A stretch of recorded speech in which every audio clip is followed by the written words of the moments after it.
Particularly for people of our age, politics matters. Young people are a propelling force of change in history.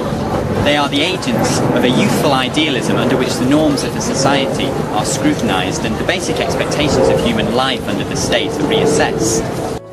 Contemplation of the basic political questions leads us to a fuller understanding of our societies and the societies of others, the principles that they are based on and the potential alternatives. Most fascinatingly, politics leads us to a fuller understanding of ourselves. Literature and philosophy both posit grand theories about human nature, but what better indicator do we have than the history of politics, the study of how we organise ourselves, and the treatment of others which we deem as legitimate.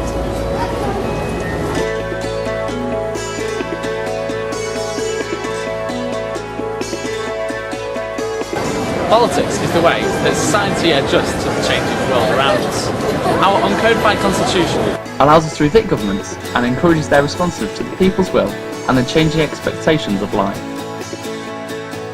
Quintessentially, the monarchy in Britain transcends class, as it is their duty to represent the whole nation. Unlike our international neighbours, such as France and Italy, we haven't been subject to a revolution, which shows the adaptability of not only our monarchy, but the institutions in Britain today. The monarchy unifies our nation and brings together a plethora of cultures and attitudes.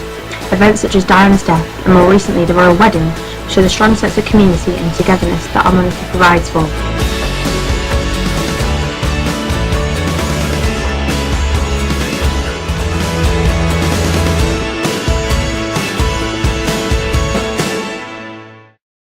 Politics is so engaging because every event can be interpreted through many different perspectives.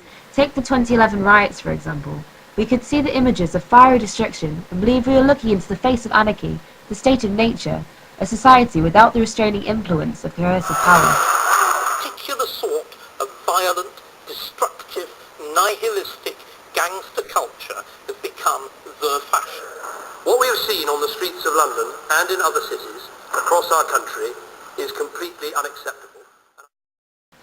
We might just as easily see the same scenes and come to conclude upon the limits of our democracy and see the devastation as the violent outlet of a marginalised and alienated social class. It's obviously pretty distressing to see, but I think there was a lot of deep-seated anger behind them, and that all comes from reason, and it comes from understanding where it came from, which is the only really way that you can combat it and stop it from happening again. Finally, politics matters to people across the world because it will dictate the future.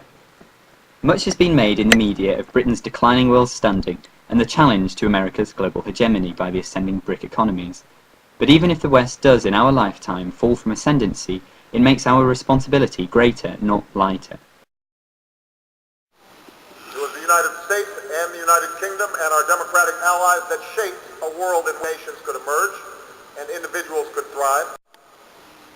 Even as more nations take on the responsibilities of global leadership. From Britain, the birthplace of the Magna Carta, the Bill of Rights, habeas corpus, trial by jury, indeed the staple notions of freedom, what legacy will we pass on to Brazil, Russia, India and China, nations by and large with dubious records on democracy and human rights?